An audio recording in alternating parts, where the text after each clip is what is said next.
Bacaan firman Tuhan bagi kita pada saat ini diambil dari kitab Yohanes pasal yang ke-17 ayat 1 sampai ayat yang ketiga, dan kita fokus di ayat yang ketiga. The reading of the word of God is taken from John chapter 17. It will be focused on verse 1 to 3, specifically verse 3. Let's read the word of God. Mari kita membaca firman Tuhan ayat 1 sampai ayat yang ketiga. Demikianlah kata Yesus. Lalu ia menengadah ke langit dan berkata, Bapa, telah tiba saatnya, permuliakanlah anakmu, supaya anakmu mempermuliakan engkau, sama seperti engkau telah memberikan kepadanya kuasa atas segala yang hidup. Demikian pula ia akan memberikan hidup yang kekal kepada semua yang telah engkau berikan kepadanya.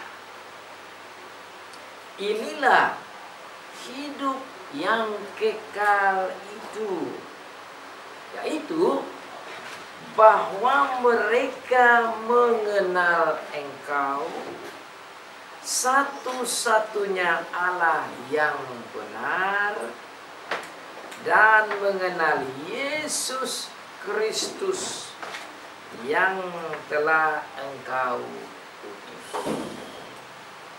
Demikianlah jawab pembacaan firman Tuhan. Diberkati bagi setiap anak Tuhan yang membaca, yang mendengar, dan yang melakukan firman Tuhan. So far the reading of the word of God. Blessed is he who reads and those who listen and obey the word of God. Jemaat Tuhan Yesus Kristus, pada minggu ini kita telah sampai ke pasal 17 dari kitab Yohanes.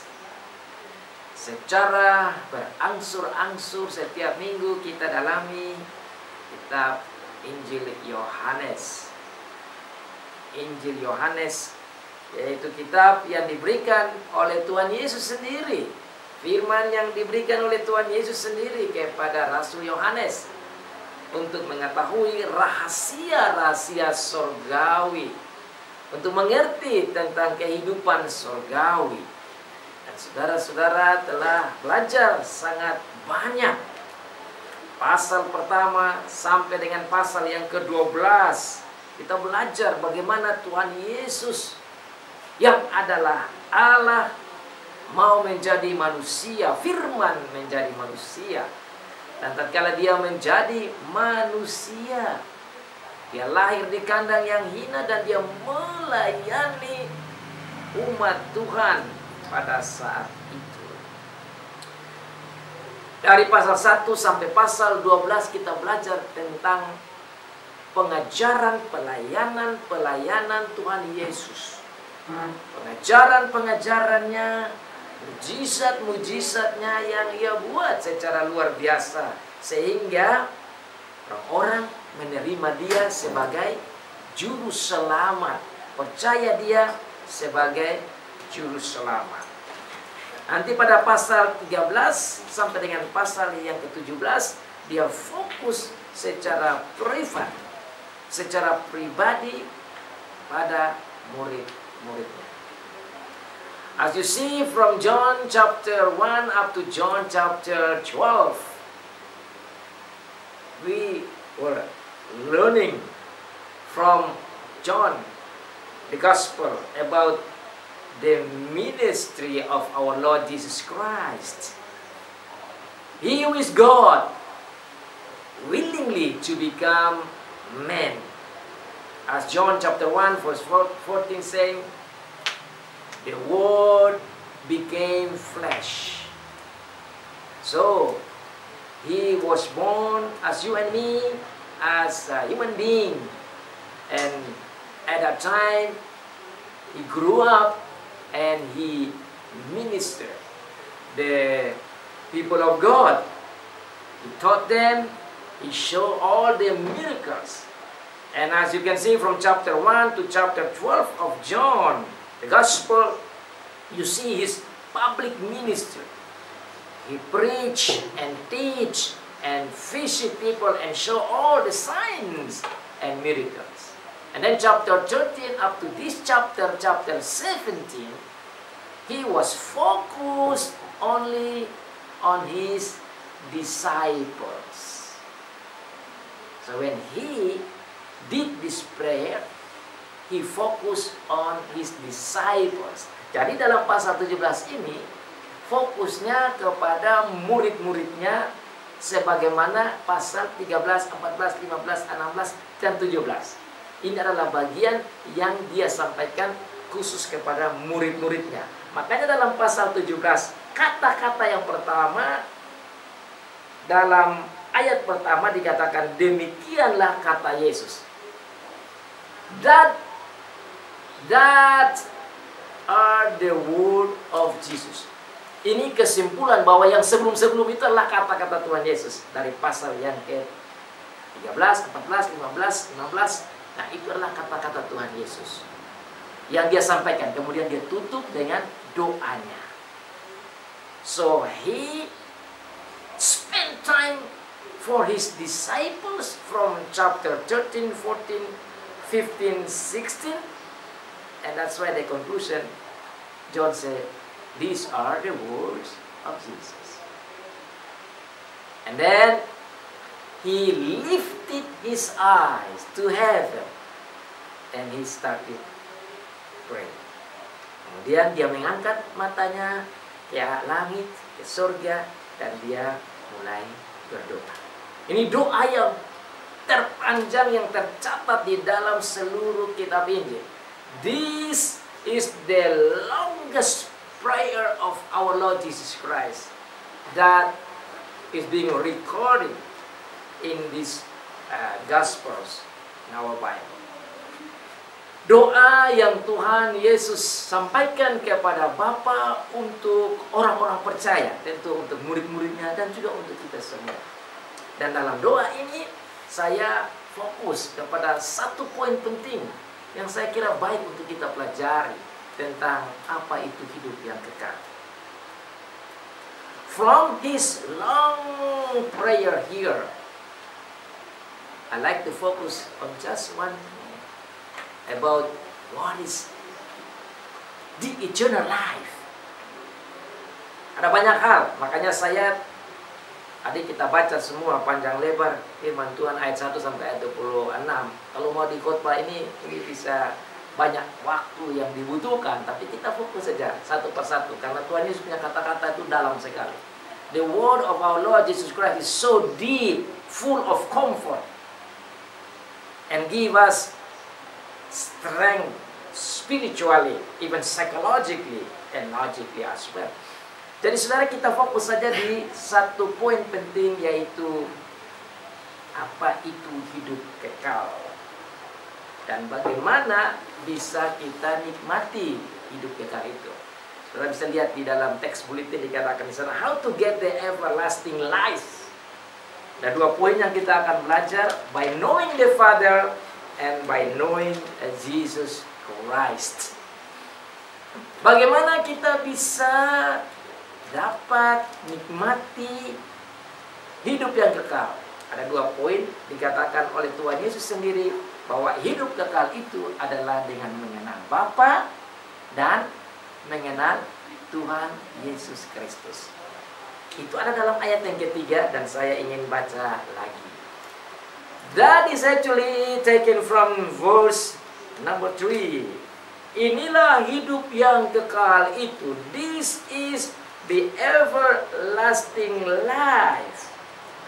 Yaitu bahwa mereka mengenal Engkau. That they know you, satu-satunya Allah, the only God yang benar, the only true God, dan mengenal Yesus Kristus yang telah Engkau utus. And then knowing Jesus, that being sent by Jadi saudara-saudara, semua orang mau hidup lama, kan? Apa yang mau mati cepat? Hanya orang bodoh saja yang mau gantung diri mati. Atau orang gila, orang yang sudah tidak punya otak lagi. Right? Only crazy person, abnormal person, who don't want to have a long life or want to die. If he likes to hang himself, he's crazy. Right? Everyone likes to have a longer life, or even long life, or even everlasting life. Everybody like that. That's why you want to eat. That's why you want to drink. That's why you want to work. That's why you want to have food and enjoy life. That's because you want to have a long life, or even everlasting life. Not only people like to eat, but also people like to do exercise, go to gym, right? Or people like to do sport and running and walking and a lot of things. Even people make a lot of money through YouTube and TikTok and etc. because that's how to make a better life, longer life. Tidak ada orang yang mau hidupnya pendek. Semua orang mau hidup lama, panjang. Tetapi orang dunia tidak pernah berpikir untuk bisa hidup selama-lamanya. Hanya orang percaya Tuhan Yesus saja yang bisa menikmati hidup selama-lamanya. Makanya topik hari ini sangat penting. That's why today's topic is very, very important. Because this topic is being taught not by human being, not by a special sport expert. But this is talking about the one who has the life and even everlasting life. Hanya penting saudara-saudara kita dengar ini. Saya lihat-lihat banyak orang di dunia ini, banyak yang buang waktu dengar TikTok atau YouTube atau apa saja hanya supaya dia bisa sehat, segar.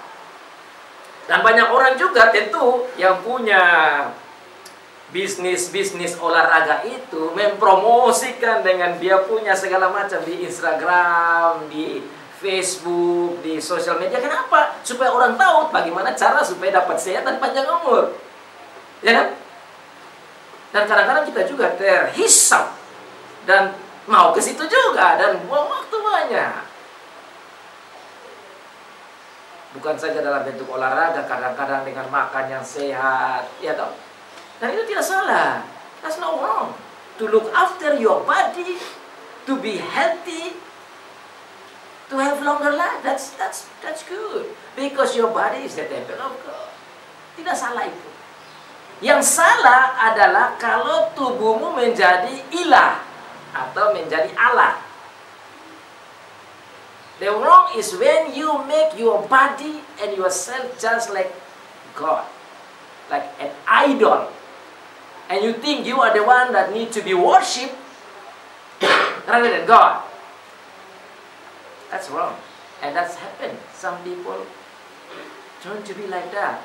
Ada orang-orang tertentu yang jadi seperti begitu. Dia udah menjadi bagus, dia pikir seakan-akan dia itu yang adalah ilah atau Allah untuk diikuti, untuk disembah dan untuk dipuja-puji.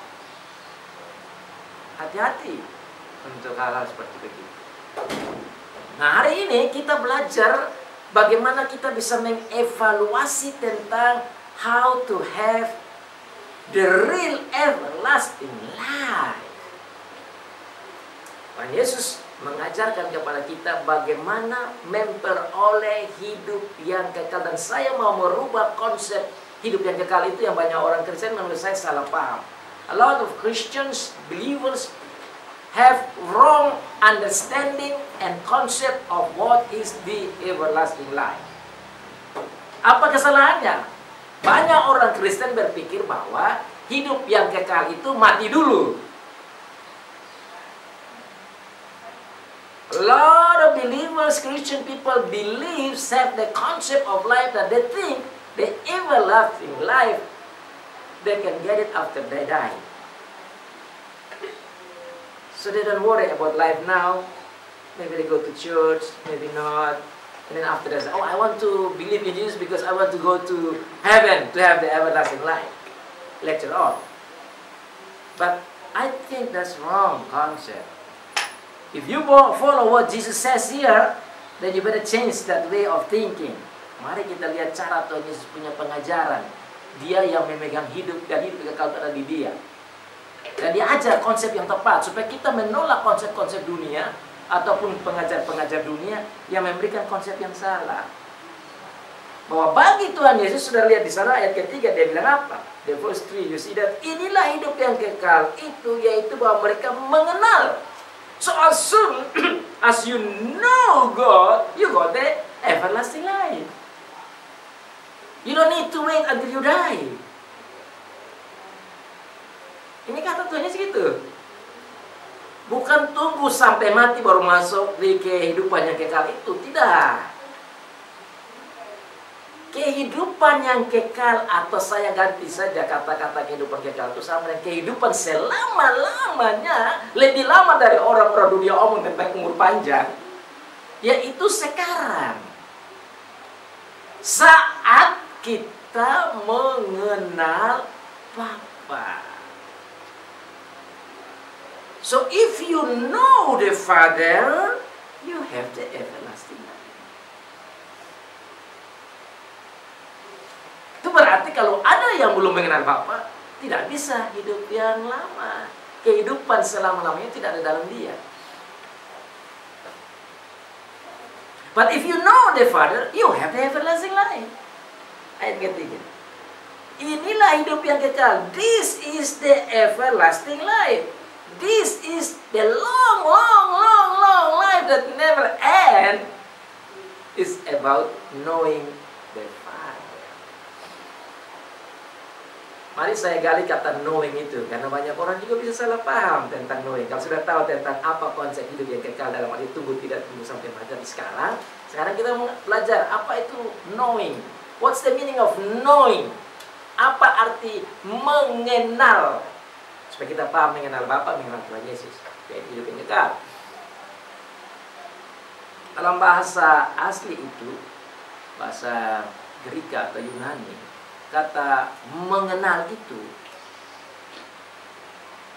dalam konsep kita kadang-kadang kita berpikir bahwa mengenal itu artinya pakai logika. Apalagi kalau di sekolah-sekolah, kalau kita belajar itu biasa kita gunakan logika kita. Kita diajar untuk know, to know. Nah, itu sebenarnya dalam bahasa Inggris mengenal dengan logika itu sebenarnya katanya knowing of. Tapi yang Tuhan Yesus maksudnya ini bukan knowing of, tapi know God. Mengenal Allah beda dengan mengenal tentang Allah. Different. Setan, the devil, knows of God, knows about God, even knows better than you and me. Setan pengetahuan tentang Allah itu lebih ngeri dari kita, karena dia memang tinggal dulu dengan Allah di sorga. Tapi dia tahu lebih dari kita.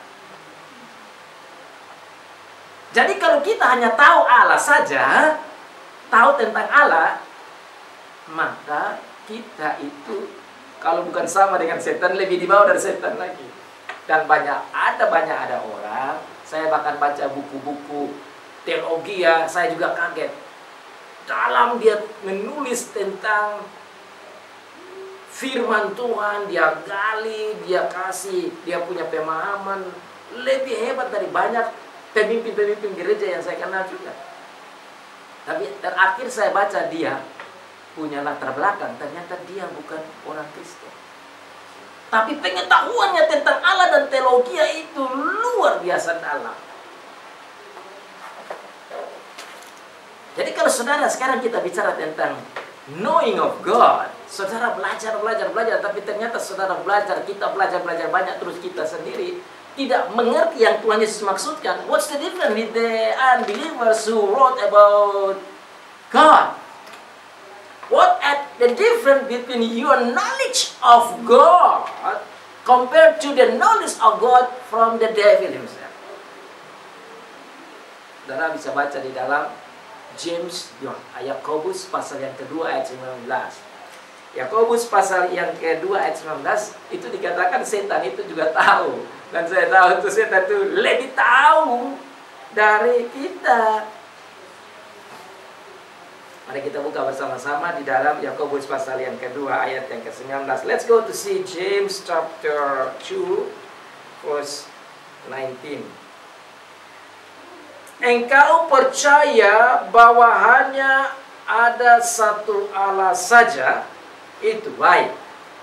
Tetapi setan-setan pun juga percaya akan hal itu dan mereka gemetar. Setan-setan juga percaya. Dan mereka menurut saya karena mereka itu adalah malaikat-malaikat yang jatuh. Mereka pasti tahu lebih tahu dari kita tentang keadaan surga waktu itu sebelum mereka jatuh. Mereka gemetar. Nah, kenapa dia tidak gemetar? Karena kita pengetahuan tentang Allah tidak sedalam mereka itu. Nah, ini saya mau sampaikan tentang apa yang dimaksud mengenal Allah. Bukan yang dimaksud di sini mengenal Allah dalam arti mengenal Allah dalam arti tahu saja secara logika intelektual. Seperti tadi saya omong tadi ada teolog yang tidak percaya.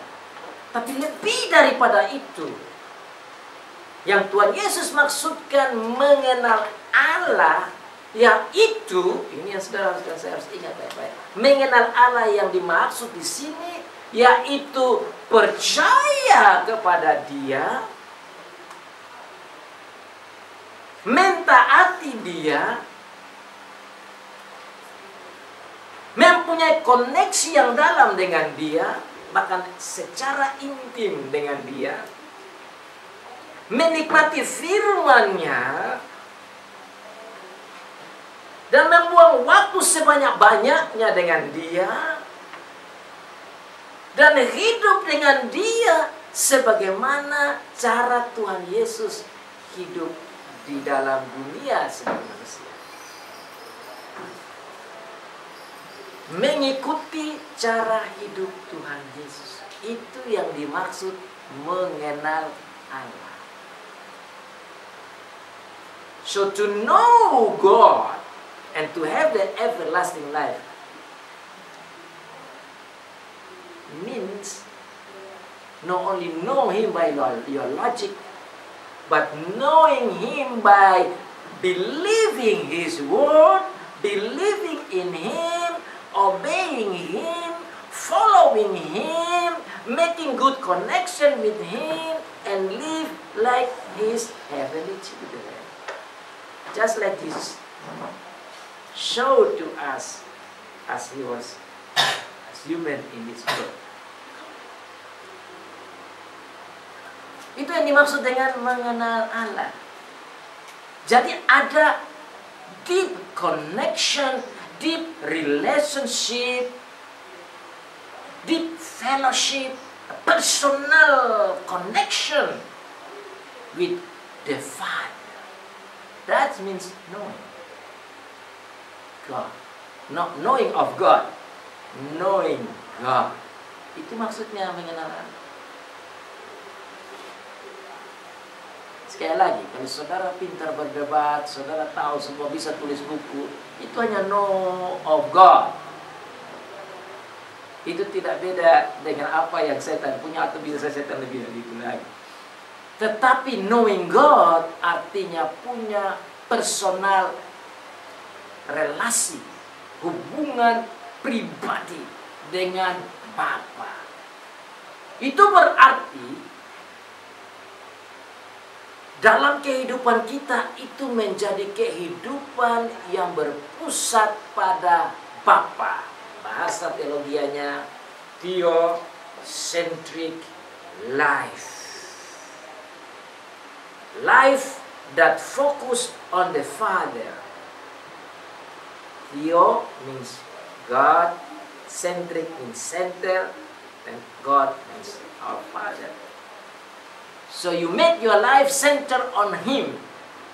That is knowing God. So if we understand this, then every second and hours and days and weeks and months and years of our life become theocentric time of our life. Hidup kita menjadi berpusat pada Bapa. Itu knowing God. Itu yang namanya kehidupan kekal itu. So you enjoy your everlasting life every day by having good connection, relationship with the Father, obeying Him and follow His will. That's everlasting life. At the same time, He also say knowing Jesus Christ. Amazing. Jesus put Himself on the same level as the Father. Knowing Father, knowing Jesus. Believing in the Father, believing Jesus. Obeying the Father, obeying Jesus. Have a personal relationship with the Father, have personal relationship with Jesus. So we must know the Father, we must know Jesus. That is the everlasting life.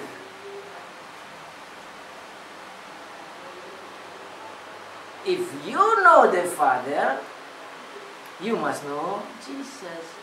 You cannot separate that. Kita tidak bisa memisahkan antara mengenal Bapa tanpa mengenal Tuhan Yesus Kristus. Makanya Tuhan Yesus bilang apa dalam Yohanes pasal 3 dalam kitab yang sama? Dia bilang apa? Karena begitu besar kasih Allah akan dunia ini, sehingga diberikannya anak yang tunggal, supaya barang siapa yang percaya kepadanya tidak binasa, melainkan memperoleh hidup yang kekal. The everlasting life you can only get it through our Lord Jesus Christ. That's why we need to teach ourselves, our husband, wife, and children to know Jesus and to know the Father in order to have the everlasting life. Life that longer than anybody that can help you to have longer life. Hidup yang mana lebih luar biasa, bahkan super duper luar biasa dari orang yang mau menasihati saudara dan saya mendapat hidup yang kekal itu. Dan bahwa hidup yang kekal itu bukan tunggu, tetapi saat saudara dan saya mengenal Bapa, mengenal Tuhan Yesus, disitulah hidup kekal. Berarti semua kita yang dengar firman dan percaya Tuhan Yesus, hidup kekal sudah dalam kita. You have the everlasting life. But when you have the everlasting life, you must know God, have connection with God, make God as the center of your life, and live as God's children. Nah, kalau mau menjadikan Tuhan sebagai the center of our life, itu berarti semua pikiran dan rencana dan belajar dan hidup dan aktivitas kita dan action kita, apapun yang kita buat harus berpusat pada Allah. Itu everlasting life. Saudara yang siswa, bagaimana saya belajar dan berpusat studi saya untuk Tuhan. Yang orang ragawan, atlet, bagaimana atletnya dipakai untuk Tuhan. Yang melayani, bagaimana melayani untuk Tuhan. Yang jadi guru, bagaimana jadi guru untuk Tuhan. Yang bisnis, bagaimana bisnisnya untuk Tuhan. Yang lari, bagaimana lari untuk Tuhan. Yang main musik, bagaimana untuk Tuhan. Semuanya, yang kerja, bagaimana kerja untuk Tuhan. Itu yang namanya hidup berpusat pada Tuhan. Tapi hidup yang berpusat pada Tuhan itu hanya bisa jadi kalau kita kenal Tuhan. Dan kenal Tuhan itu bisa jadi kalau kita baca mendengar firman seperti ini. Dan kalau kita mendengar firman seperti ini, kita akan berdoa dan mengadakan relasi dengan baik dengan Bapa. Itu yang namanya knowing God. Knowing God not logically only, but knowing God logically, psychologically, mentally, mentally, emotionally, spiritually, sociologically, everything. You know God completely, perfectly, and build that nice relationship. Jadi saudara, kalau saudara paham ini, kita datang ibadah seperti begini.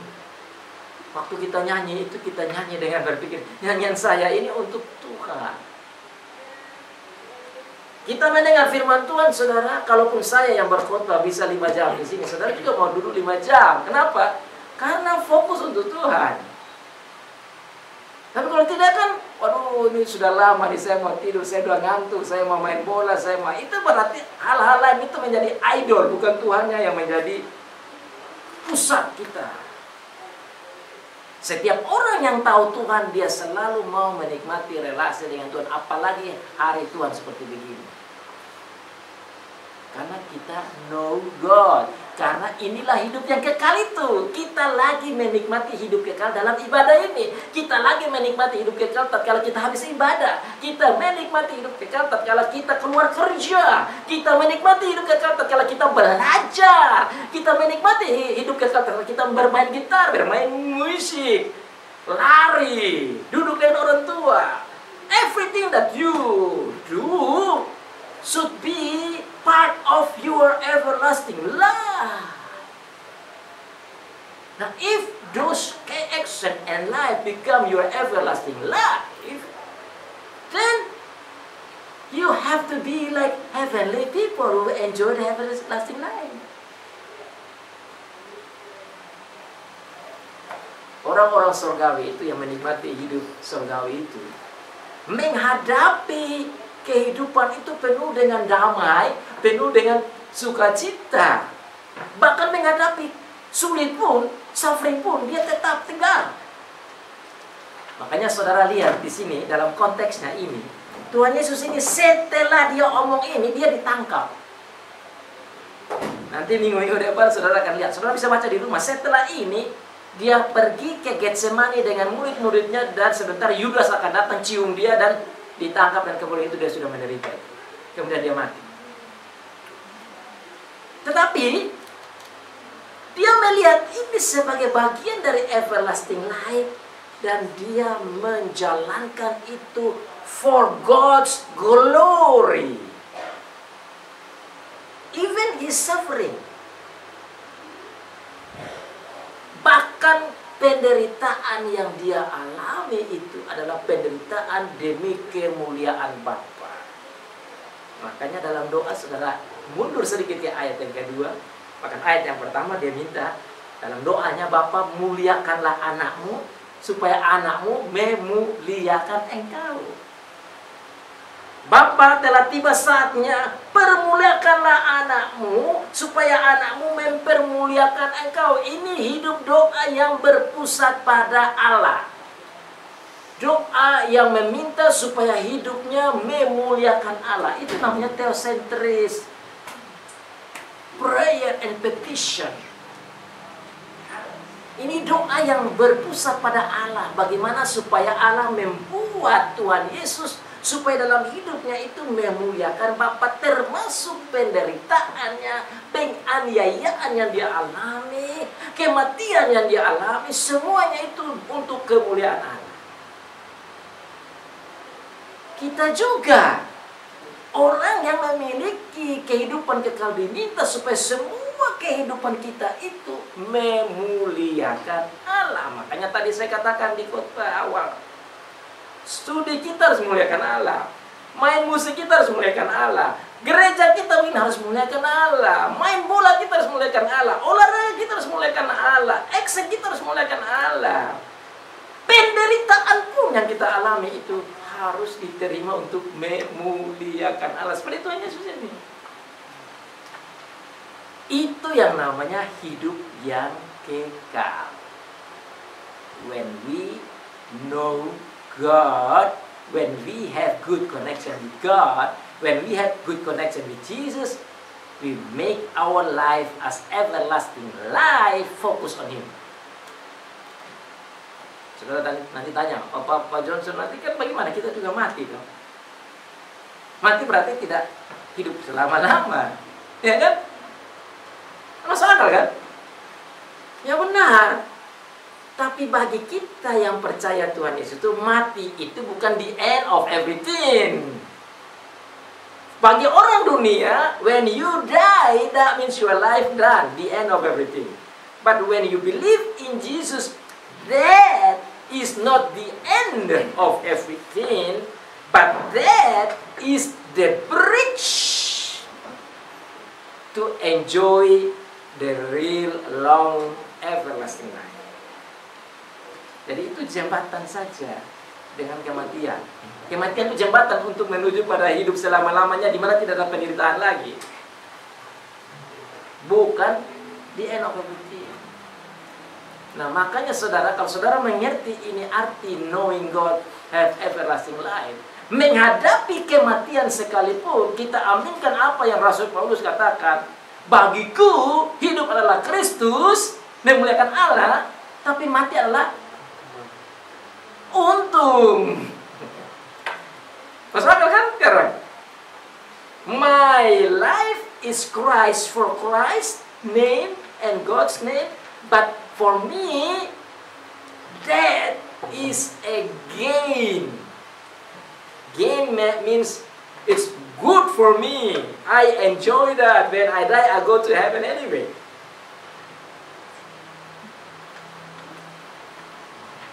Kalau kita mengerti ini arti kehidupan yang kekal ini. Jadi bagi kita hidup yang kekal itu sekarang, dan kita mati bukan berarti hidup kekal itu selesai, tidak. Karena mati itu hanya jembatan saja. Dan Tuhan Yesus membuktikan itu. Dia mati, dia bangkit. Orang-orang yang tidak percaya mati, dia tidak tahu itu bangkit atau tidak. Kita mati, kita dibangkitkan. Kita mati, jiwa kita ke sana. Sama dengan dalam Lukas pasal yang ke-23, itu dikatakan ayat 44, tatkala Tuhan Yesus disalib bersama dengan orang yang di sebelahnya itu, dia bilang apa? Pada hari ini engkau akan ada bersama dengan aku di Firdaus. Today you will be with me at the paradise. They both died, buried their body, but their soul is going to heaven together. That's life. That's the good news. Itu berita yang bagus bagi kita. Jadi kita menghadapi maut itu, tentu secara manusia itu sedih untuk sementara, tapi bukan sedih yang berkepanjangan. Kita sedih, saudara kita meninggal, orang tua kita meninggal, suami kita meninggal, istri kita meninggal, atau siapa saja meninggal, itu sedih. Sedih secara manusia, tapi sedih itu jangan sampai sedih seperti orang yang tidak percaya. Karena orang yang percaya kematian itu adalah keuntungan. Maka kesedihan itu harus diakhiri dengan sukacita. Jadi jangan sampai menangis-menangis. Orang Kupang bilang menangis makrareuk. Tidak ada orang Kupang di sini, jadi mungkin hanya saya lihat ada Kak Soni ketawa yang ngerti maksudnya. Menangis makrareuk itu artinya menangis, teriak-teriak, banting-banting diri, seakan-akan tidak ada harapan. Bukan saja orang di Kupang saja yang menangis makrareuk. Kalau saudara baca di dalam kitab suci itu di Israel itu mereka begitu ya ingin menunjukkan itu sedih. Mereka bahkan bayar tukang-tukang menangis. Di Indonesia juga ada. Saya baru dari Kupang dan dengar, saya punya teman dari Batak, dia bilang kalau di Batak sana mereka bayar tukang-tukang nangis supaya tunjuk bahwa mereka sedih. Jadi nangis, jadi tidak nangis. Ini bagi orang Kristen, nangis itu tidak salah. Tuhan juga nangis waktu Lazarus mati. Tetapi saat yang sama dia bangkitkan Lazarus dan tangisan menjadi sukacita. Dia buktikan bahwa lewat saya hidup itu bisa saya berikan, mati menjadi hidup. Makanya perlu knowing God. That is the everlasting life. You need to know God. Dan Tuhan Yesus bilang apa? Know God, the only true God that we must know. Itu firman Tuhan ini. Saya lihat ayat 3. Inilah hidup yang kekal itu, yaitu mereka mengenal engkau satu-satunya Allah yang benar. Berarti Tuhan Yesus dalam doa itu mau kasih tahu kepada kita semua bahwa Allah itu hanya satu saja. Tidak ada Allah yang lain lagi. Jadi jangan sampai kita menyembah Allah-Allah atau ilah-ilah yang lain. Karena Allah yang benar itu hanya satu saja, itu Bapa dan Tuhan Yesus. That's why we need to know this only true God. God that being preached and teach and explained by Jesus through His word. In order to know God, you must know Him through His word.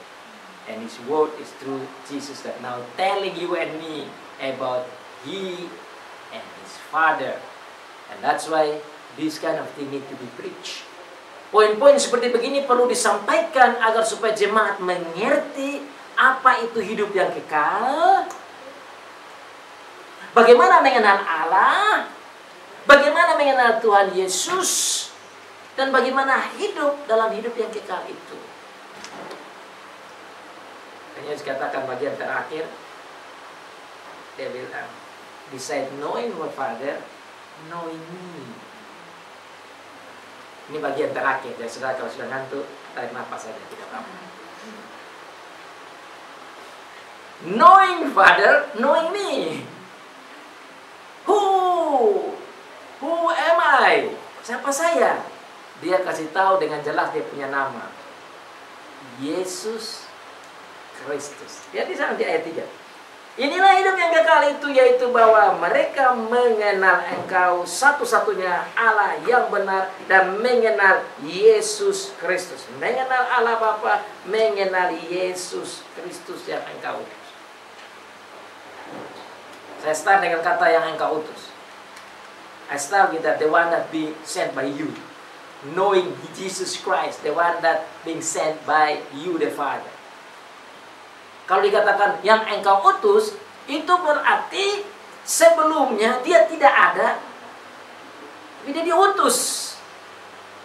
Itu Tuhan Yesus mau katakan bahwa dia ini datang dari atas. Dengan kata yang Engkau utus menandaskan, menggarisbawahi bahwa dia adalah Allah. Dia itu datang dari surga. When he said that he is being sent, that means he is not from here. He is coming from heaven. Underline that he is God. Jadi dari sini saudara lihat bahwa Tuhan Yesus adalah Allah. Makanya dalam ayat yang pertama dan ayat kedua saudara lihat baik-baik, Tuhan Yesus sudah buka di situ. Dengan doanya dia sampaikan bahwa dia ini adalah Allah. Memang dia jadi manusia. Bagaimana bukti bahwa dia adalah Allah yang diutus oleh Bapa? Buktinya bahwa dialah yang memberikan hidup kekal itu. Bukan saja dia memberikan hidup kekal itu, tapi dikatakan juga bahwa dia memegang semua dunia. Mari saudara lihat di ayat yang pertama dan kedua. Terus ayat kedua, seperti Engkau telah memberikan kepadanya, yaitu Tuhan Yesus, memberikan kepadanya kuasa atas segala yang hidup. Ini omong dia ini Allah ini. Ini menggarisbawahi bahwa dia adalah Allah. Yesus Kristus itu adalah Allah. Maka karena dia adalah Allah, you must know Him because He is God. How you know that He is God? Because He has all the life of everything. Look at that. He got the power of everything. He got the power for all everybody. He control all the one who live in this earth. Demikian pula Ia akan memberikan hidup. Not only power, but He also gives life. Hanya Allah saja bisa berikan hidup. Manusia yang pintar, sepintar apapun yang bisa kasih nasihat tentang panjang umur, tidak bisa berikan hidup. Kalau istrinya mati, selesai. Suaminya mati, selesai. Mama atau ibunya mati, selesai. Anaknya mati, selesai. Dia tidak bisa memberikan hidup. Raja pun, presiden pun, siapapun yang paling hebat di dunia ini tidak bisa berikan hidup. Yang hanya bisa berikan hidup itu ya Allah. Kalian sudah lihat di sini. Dia diberikan kuasa atas segala yang hidup. Demikian pula Ia memberikan hidup yang kekal kepada semua orang. Ya Tuhan Yesus itu Allah. Makanya Dia bisa berikan hidup. Tapi bukan sudah hidup yang kita pikir hidup kayak sekarang. Dikatakan hidup yang kekal. He is the one who can give the life, not only normal life that you think, but He can give the everlasting life. That means He's God, right? That's why, because He's God, you must know Him. You know the Father, you must know Him. Why you must know Him? Because He's God. Why you must know Him? Because He's God who can give the everlasting life. Itu yang saya maksudkan dengan kata yang Engkau utus. Sekarang bagian terakhir dari bagian yang terakhir. Now is the last part of my last part. You understand that? The last part is Jesus Himself saying that I am God, but now I become man like you and me. My name is Jesus Christ. You must know Jesus Christ. And many Christians don't understand what that means, Jesus Christ. I need to explain to you so you can know Him deeper and better. Kenapa dia sebut nama Yesus Kristus di situ?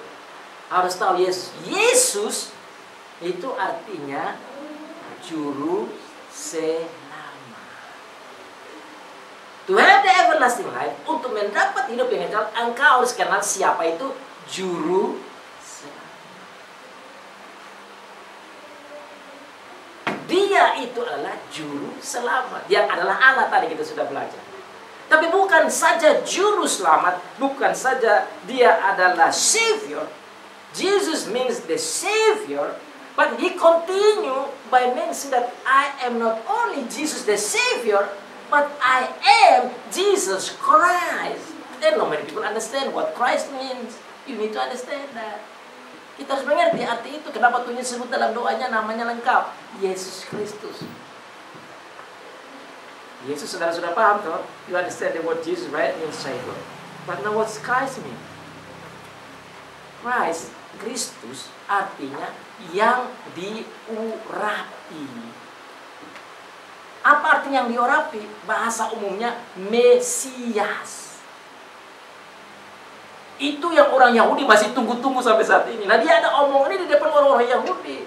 Dia mau kasih tahu dalam doanya, kamu tidak perlu tunggu lagi ya Mesias yang lain, saya ini. Saudara dan saya ini bersyukur. Saudara percaya, saudara kenal dia itu adalah juru selamat, dia itu Mesias. Orang Yahudi banyak yang sampai sekarang ini masih menanti-nanti itu Mesias. Padahal mereka juga sudah pernah dengar kayak gitu. Makanya di dalam ayat-ayat selanjutnya, Tuhan Yesus bilang, ada yang Tuhan sudah kasih sebagai diselamatkan, ada yang Tuhan siap untuk dibinasakan. Ya kalau dia mati tidak terima Tuhan Yesus Kristus sebagai juru selamat, ya selesai, dia tidak dapat keselamatan itu. Karena dia tidak kenal Bapa, dia tidak kenal Tuhan Yesus. Nah, hari ini saudara harus belajar itu. Bahwa kita mengenal dia sebagai juru selamat, dia sebagai Mesias. Bagaimana kata Mesias sudah dipakai dan disebut di sini? Karena itu sudah disebutkan jauh sebelum di Perjanjian Lama. Bagi orang Yahudi mereka belajar itu tiap hari. Kita orang Kristen ini belajar, kadang-kadang belajar, kadang-kadang tidak belajar. Tapi dengan mendengar kata Yesus Kristus itu mengingat tentang janji Bapa di Perjanjian Lama. Bahwa dia akan datang. Waktu di taman Firdaus Adam dan Hawa jatuh dalam dosa, langsung dia bilang, dia laki-laki, Mesias akan datang. Kejadian pasal 12 ayat 3, Mesias akan datang. Yesaya pasal 9, Mesias akan datang. Mesias. Itu ditunggu-tunggu dan sekarang dia bilang, saya ini. Karena saya itu Mesias, saya itu juru selamat. Kamu harus tahu building relationship, making connection with me. You must know me because I am the one who can give you that everlasting life. Now is the conclusion. Saudara, how can we get that everlasting life? You get it through the Father, you get it through His Son, Jesus Christ. You must know Him, you must know Jesus. And you know Him and Jesus through the work of the Holy Spirit. That's already being taught by Jesus in chapter 16, chapter 14. Pasal 14, pasal 16 sudah bicara banyak tentang siapa itu Roh Kudus yang bekerja dalam diri kita. Kita disebut sebagai bait Roh Kudus. Dia bekerja sebagai guru batin, the innermost teacher who teaches us how to know God, how to know Jesus, and how to have better, deep, intimate relationship. That is the everlasting. Saudara pulang, kita nikmati hidup yang kekal karena kita sudah tahu Bapa, kita tahu Tuhan Yesus. Dan orang yang tahu Bapa dan tahu Tuhan Yesus dibangun dengan Roh Kudus akan rajin untuk beribadah, akan rajin untuk belajar firman, akan rajin untuk berdoa, akan rajin untuk puji-puji Tuhan, akan rajin untuk membuat hidup dan kerja dan aktivitas dan hobi dan apa semua berpusat pada Tuhan, sehingga hidupnya menjadi hidup yang penuh pengucapan syukur, center of God, to glorify God just Jesus did. Maka kita tutup dengan Soli Deo Gloria. Semua kemuliaan hanya untuk Tuhan saja. Kita sama-sama katakan Soli Deo Gloria. 1, 2, 3. Soli Deo Gloria. All glory to God alone. Amin. Semua pujian untuk Tuhan saja. Amin.